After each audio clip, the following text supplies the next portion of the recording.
Hi everyone, welcome to Leonis Legacies. I'm Dina Rivera-Pitt, the historian and curator here at the Leonis Adobe Museum. Today will be a reveal of sorts, an informative and exciting one about the land and property owned by the Big Basque himself, Miguel Leonis. When you hear or read about Miguel, the fact that he transformed himself from an uneducated immigrant to a successful land baron who amassed thousands of acres is fairly well known. But where were those thousands of acres? Exactly how many thousands of acres? And why did he decide to make Calabasas his headquarters? Today, you're going to find out.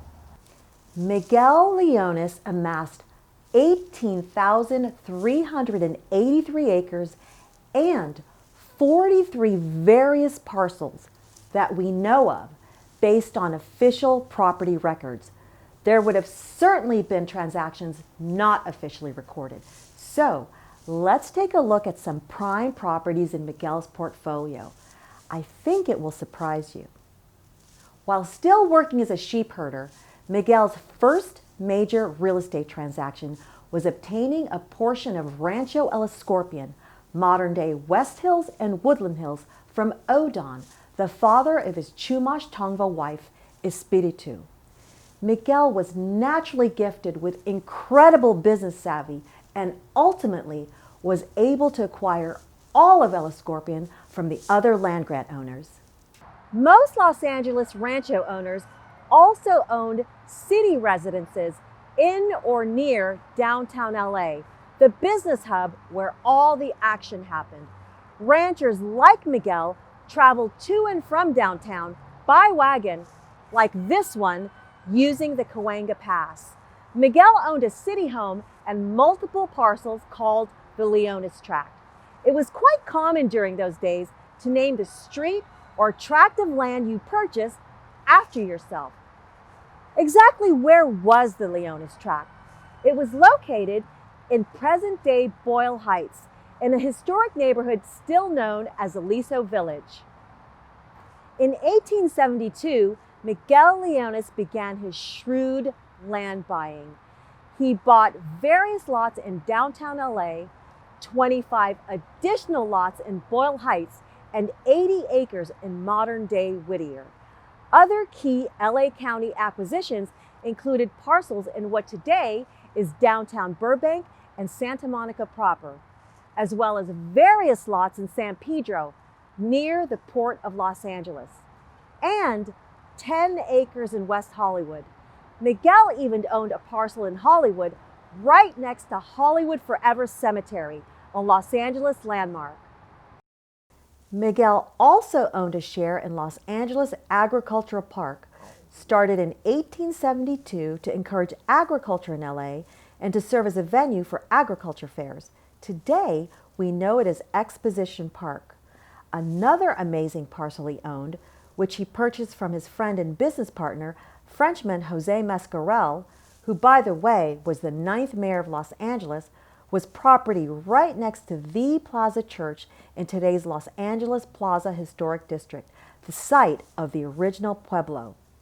He owned 6,200 acres in the Elizabeth Lake region, today called the Leona Valley, which includes the cities of Palmdale and Lancaster. And yes, Leona Valley was named after Miguel Leonis. That was just in Los Angeles County. His holdings spilled over into the counties of Ventura and Santa Barbara.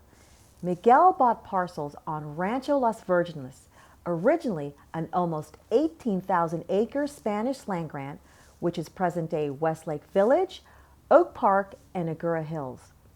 One of the last individual owners of Rancho Las Virgenes was French Basque rancher Pierre Agoura, for whom the city of Agoura Hills was named. Coincidentally, in 1922, Pierre Agoura's son, Lester Agoura, purchased the Leonis Adobe from the last Leonis family member to occupy the house, Espiritu's son, Juan Menendez. Lester and his family lived here in the Adobe until 1929. Miguel Leonis also owned 4,500 acres on Rancho El Conejo, originally a 48,000-acre Spanish land grant, which is today Newberry Park, Thousand Oaks, and parts of Westlake Village. The Big Basque was even a part owner of a Santa Barbara hotel. His friend, Jose Mascarell, sold Miguel 1/3 interest in Hotel Mascarell, a popular luxury hotel on the corner of Coda and State Streets. The hotel was later destroyed by the 1925 earthquake. A new hotel was built on the site shortly after being destroyed, today's Hotel Santa Barbara and Callahan Building. Additionally, Miguel also owned 2 prime downtown Santa Barbara city blocks, which included present-day De La Guerra Street. But why did Miguel Leonis choose to build and live in this Adobe home here in Calabasas? Miguel already had a perfectly good home not too far from here at the foot of present-day Bell Canyon, which was a part of the original Rancho El Escorpion land grant. The property here in Calabasas was land Miguel claimed and guarded, although he never filed the necessary legal paperwork. The Homestead Act of 1862, which was enacted during the Civil War, allowed any adult citizen to claim 160 acres from government survey land to homestead and cultivate. This land, where the Leonis Adobe sits, was part of that government land. Sometime in 1869, Miguel received word that the Calabasas acres he unofficially claimed as his were up for grabs for homesteaders. Miguel was not about to give up land without a fight. Ever the astute businessman, he came up with a solution. There was an existing abandoned remnant of an adobe structure right here on the property, which Miguel promptly transformed and then occupied, claiming on official county records that home improvements were made. This meant there was already an existing residence on the property, which made it unavailable for homesteaders. The maneuver worked. Miguel was able to live in this house, the Leonis Adobe, for the rest of his life and keep the land.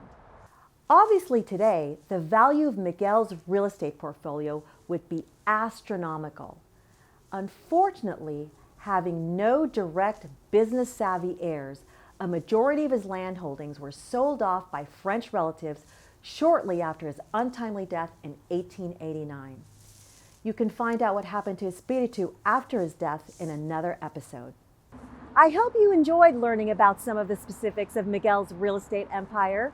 We invite you to join us for the next episode of Leonis Legacies. Please check Leonis Adobe's social media for future episode dates and announcements. In the meantime, please, let's all stay safe and stay connected.